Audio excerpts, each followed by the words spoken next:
All right, welcome back to the Surfside Recovery Podcast. My name is Brian Licata, and Ian just gave me this shirt. How do I look? Good, right? Always look good. This is Ian. He's the one who gifted me the shirt, and I think it looks pretty nice. Patagonia, worn wear. Very swell. I'm big into the summer short sleeve type shirts. Check out Patagonia's worn wear. So, fun fact. Go ahead. No. Go ahead. It's fine. So soon, stay tuned in the podcast. In each episode, I'll be wearing a different summery type short sleeve shirt. And flowers, boats. So this will be a recurring theme on the podcast that every week I'll have a different shirt on. And Brian has committed publicly to starting CrossFit, so he will also be getting stronger. Yeah, look good. And he will actually start filling out and getting some muscles, which I'm sure his girlfriend will be thrilled about. Yeah, she might be. So Patagonia, a lot of people don't. A lot of people ask why I always wear Patagonia.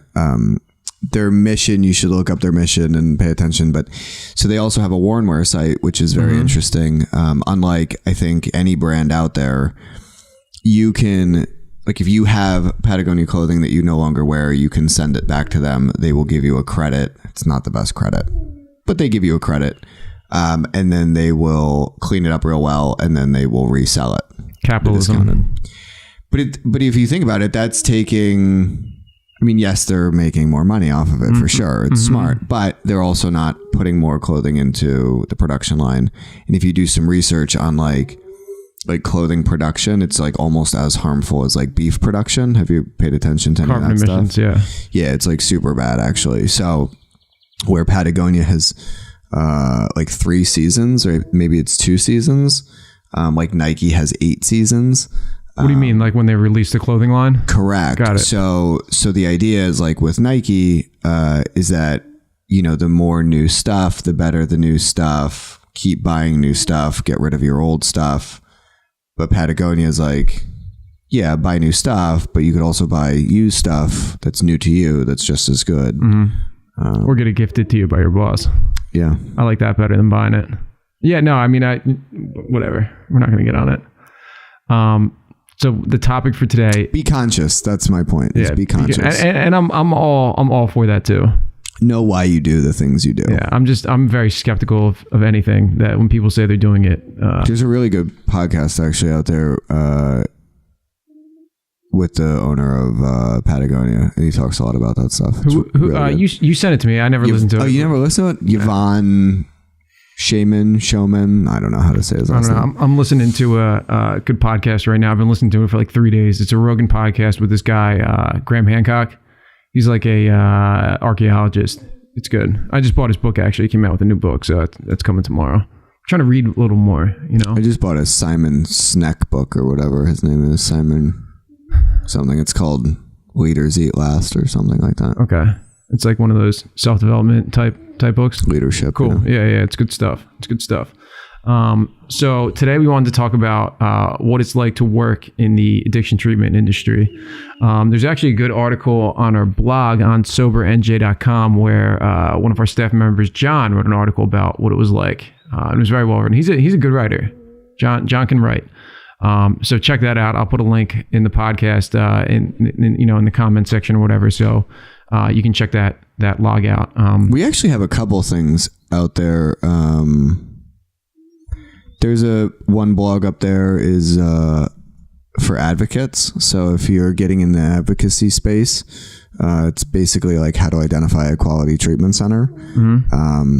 There's one called something like when 28 days in treatment is not enough. So that one specifically, I have developed a full training around. It's like a 2 to 3 hour training that I do. I provide to therapists. Are you doing that anytime again soon?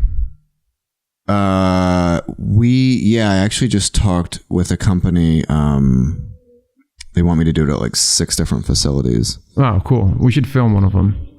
Yeah, we could probably do that. Yeah, film it. One in Maryland. No, 2 in Maryland, 1 in Pennsylvania.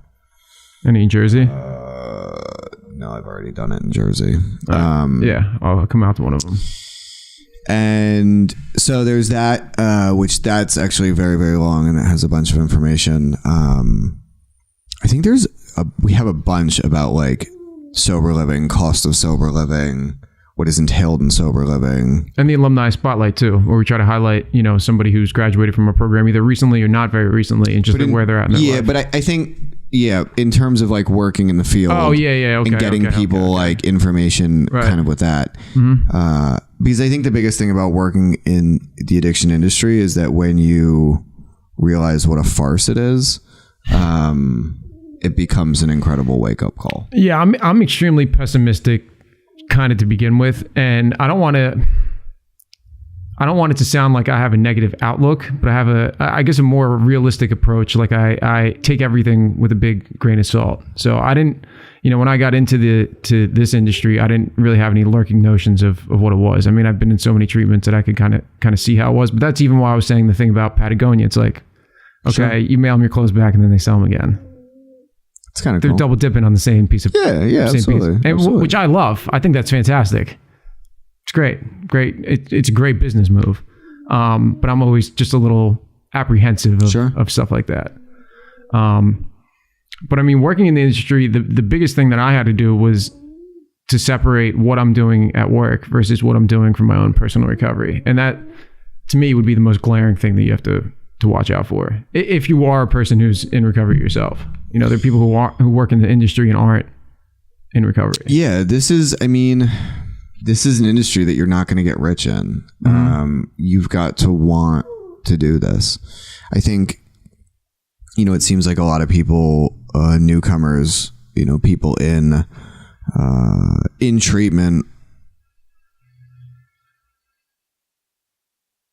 What are you waiting for? Did you lose your train of thought? I'm listening to a lawnmower. Oh. So people in treatment, they get the idea that they want to be a counselor, and I think that's all well and good. But, I'll honestly say this. If you're a male and you are a licensed drug and alcohol counselor, you're worth gold right now. So is it gold. A lot more females in the industry in that type of role? Yeah. I mean, men are like becoming non-existent in the field. Interesting. They can't find them. They can't get them. Working in the field is really tough because the insurance companies want the LPC or the LCSW credential. Can you tell me what those stand for? LPC is licensed professional counselor. LCSW is licensed clinical social worker. Got it. However, in either of those tracks, there's almost no addiction training. Same with like a medical doctor, right? They've got like I think all of med school, they have something like 15 hours of like addiction training, which is nothing. However, like the licensed clinical drug and alcohol counselor, which is what I have, is more of a specialty to drug addiction. Mm-hmm. And it's crazy because we have this like intense epidemic, but barely enough licensed staff. I know that some of the local facilities literally like fight over staff. Staff like bounce back and forth from places. It's like the second you get tired of one place, you just go to the other place and vice versa. It happens often where, you are, you're working in one place and then you like hear about this other position and the money seems so much better. And it's like, oh, this is going to be great. But remember, like the grass is not always greener. So it becomes a lot of smoke and mirrors. And I think starting out in the industry too is that like there really is, it's not like the low entry jobs. They're not big paying jobs. Yeah, no, they pay like shit. To be frank, they don't pay very well. I mean, my first, not counting the mental health jobs I had prior, but like actually addiction specific jobs. I mean, my first job was like $10 and I don't know. You were driving, right? Isn't that what you're doing? No, I worked at a detox third shift. You had a driving job at some point along the way, no? Not in addiction and something else? No? All right. No, I did. Remembering something. I had like more even lower level jobs in mental health. Mm-hmm. One, I did actually drive, but that wasn't like the position. Oh, okay. Like maybe that's what I was thinking of. You were driving people like an hour away or something like kids, that, right? Yeah. Okay. That's what it was. Like autistic and violent. That was horrible. But yeah, when I started working at the detox up in Burlington, Vermont, I mean, it was like 10 something an hour, third shift. and it was horrible. I'd start at 11. I'd work until 7 o'clock in the morning, and then I would drive 45 minutes to an hour home. That's how far I live from the place. But I wanted to be in the industry. Right. So you take what you get, and that's kind of where they start you off. And some of it is also money. Like it doesn't, like, people don't realize what I think things cost, and I never did either. I mean, what do you mean? What things? In general, like what it just costs to operate, operate a business or your home. Period. So like Surfside, for instance, we have, at any given moment, we have, we'll say 25-ish men that we feed. And it comes out of their program fee. We're on track for 2019 to spend $78,000 on food. Right. It's a lot of money on food. Now, mind you, if we were a 100-bed residential facility that was feeding 100 people a day, and we had cooks and servers, you know what I mean? It's like you're looking at $200,000 or $300,000, $400,000, $500,000. Easy. Yeah. Easy. So because in our program, everyone they're cooking. We're not paying anybody to cook. Yeah, guys are learning how to cook. It's like portioned out per their program fee, how much they're going to eat and whatever, and then they cook for themselves and whatever. But the reality of it is like things cost money. And people don't get that. So what unfortunately happens is like the money gets cut out of the lower level folks.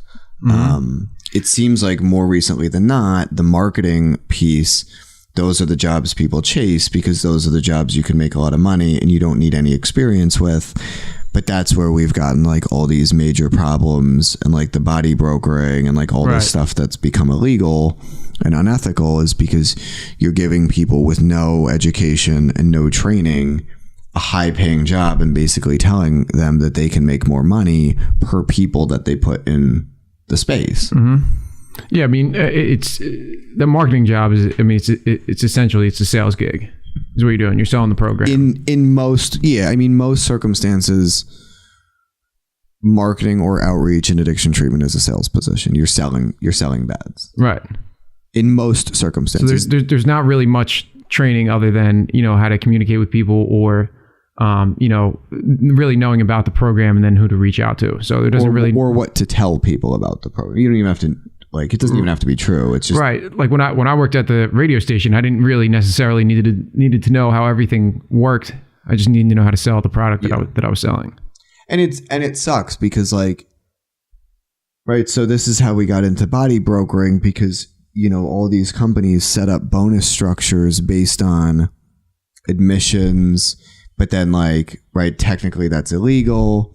So then they make the bonus structure based on how many screenings are done. Right. So there's facilities we've been working. We actually stopped working with them quite a while ago, but a facility where the outreach team was so aggressive. Like if we had somebody that was looking for help and we were considering them going there, we might call to see if help the person to see if their insurance was going to work or something like that. And and the facility would be so aggressive. Just get them on the phone for a screening. Just get them on the phone.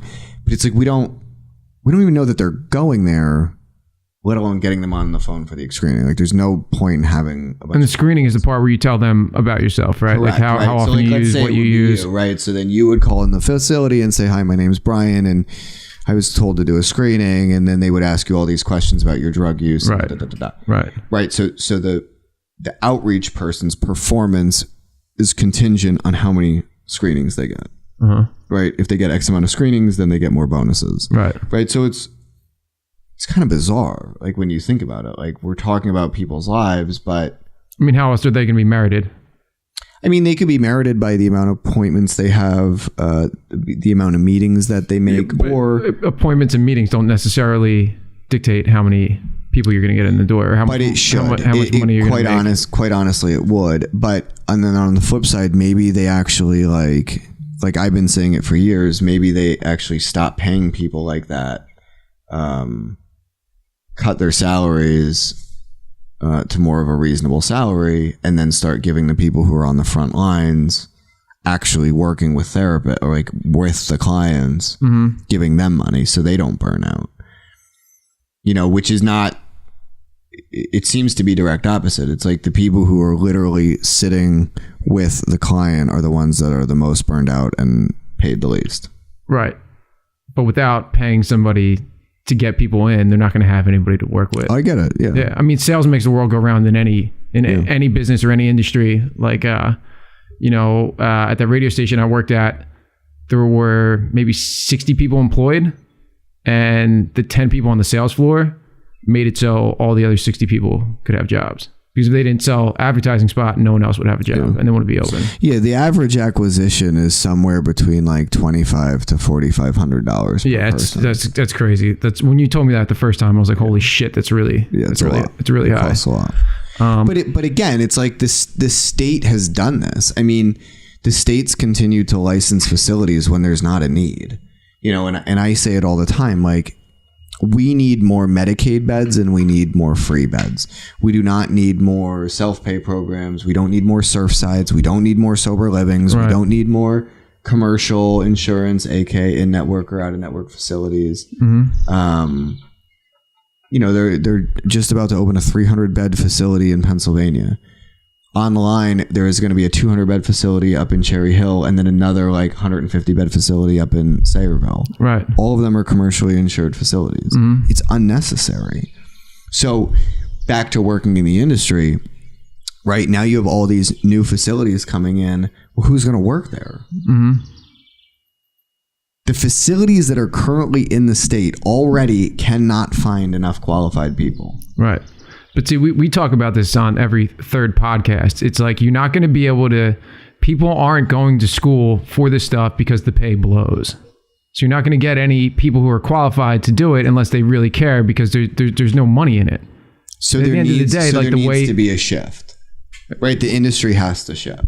Well, or they're just, or it's going to collapse. Well, I don't think it's going to collapse. They're just going to have people who aren't educated and underpaid in the positions like there already is. We already have. It's just going to continue like that. They're not going to. I mean, some places might shut down, but there's always going to be a business for it. It's sad. Yeah. Well, it's just. I mean, it's the way it is. That's why I think it's important that, like the program we have, or even, other programs that are, similar, that have people who are, starting to get qualified to work there. And it's like any other industry too. I mean, there's shitty hospitals, there's shitty doctors, there's bad restaurants. Some will stay open and some won't. So it's not a perfect world. We kind of got off track of what it's actually like to work in treatment. Is that what we were going to talk about? That's what we were talking about. Yeah. I thought we were talking about just working in treatment. Got it.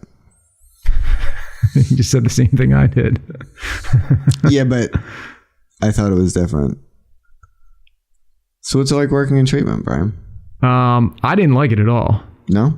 I take that back. It's not that I didn't like it at all. I couldn't do it for a career. I liked working with guys to a certain extent, but I got sick of it after a while, because at one point when you get somebody to where, they're starting to get better, they leave, and then someone else comes, and you're doing the same thing over and over and over again.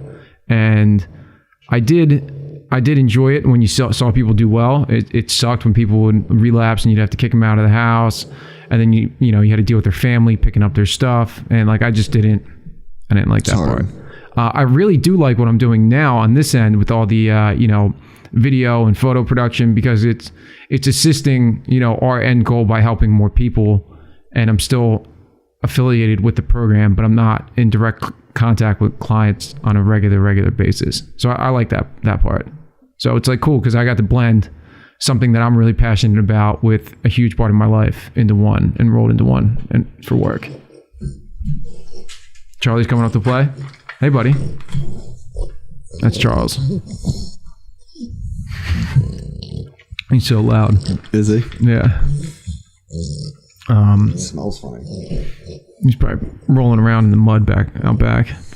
So yeah, I mean, that's kind of my take on working in it. It was I think it was good for me to take the position that I took to kind of see, because I had the same idea that everyone else has when they come into rehab, that I want to be a counselor. But the position that I had as a house manager was like a good trial period, almost an internship, if you will, to see if I actually liked it. And then, at the end of that, I was like, all right, not for me. So that's why I moved on and then ended up moving back doing this stuff. It's distracting the hell out of me. I don't know, I've worked in this space for a really long time. I don't know what else I would do. Right. Like, God's honest truth, like, I legitimately don't know what else I would do. No, I mean, that just kind of shows that you're meant to do this type of work. You hear the same thing from other people, like the guy I used to work for in the golf course. He's been working on a golf course since he was 6. There's nothing else he's going to do, So I think too, for me, that,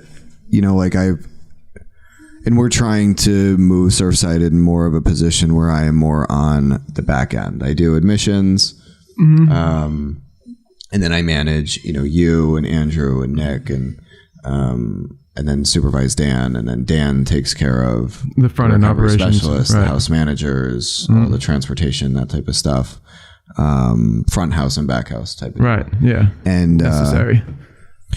I will say I actually recently started seeing a therapist, because this position has been harder than any other position I've ever had. Of course. It's interesting where, when I was talking to a sponsor about it, where like when people would relapse, and mind you, Surfside's long term, but when people in, when I worked in like residential facilities or settings like that, and people would relapse and come back over and over again, like, there was no emotional connection. Right. Sponsoring people in 12-step recovery, when people would relapse, no emotional connection. Maybe a little bit, like if I knew the person for a while. Right.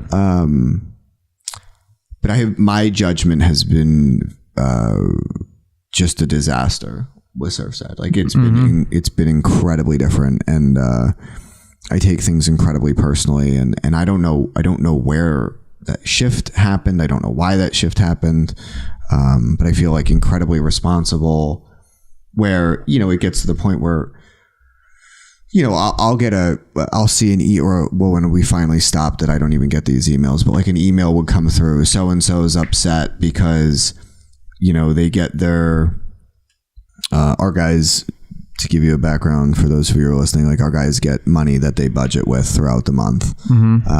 We call it budget money. So-and-so is upset that they can't have their budget money 2 days early. And I see that email at 10:30 at night, and now I'm like awake.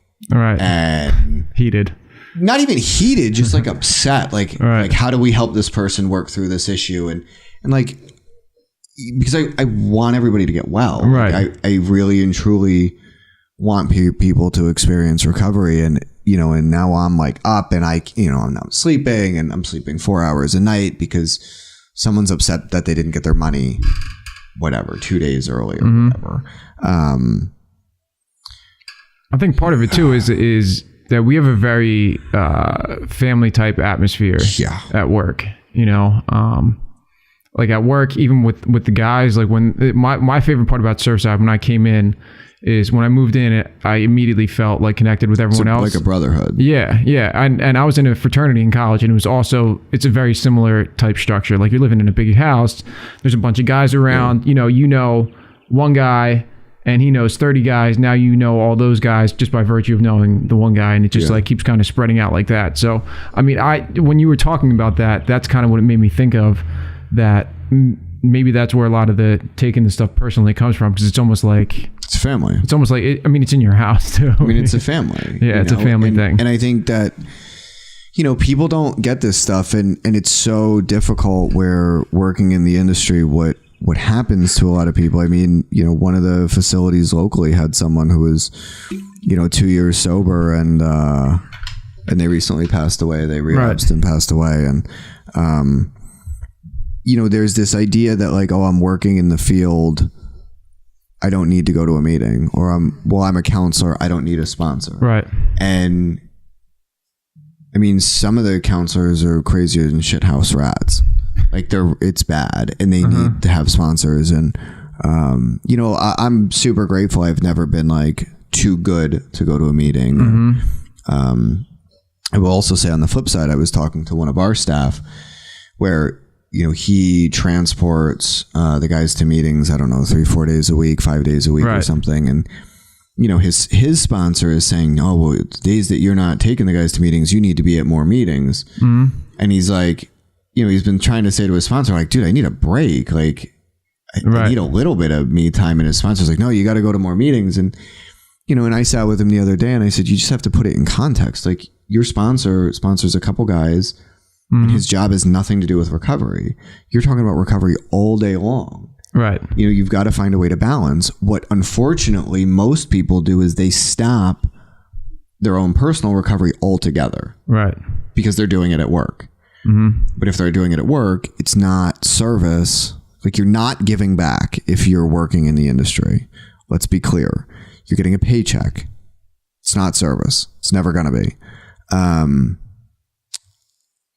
So what happens is they stop altogether because they don't want to do it personally, which ultimately screws them up. And see, that's what happened to me, was that I got sick of it all because I was doing it constantly, all the time. Constantly, and you're talking about it all the time. Right. So the last thing I wanted to do on my night off was go to a meeting. Yeah, and stay an hour before and an hour and after and go out to eat with people and then and you're seeing the same people that exactly that I see all the time anyway. You just need a break. Right. So I never fully stopped, but it definitely was like super dialed back.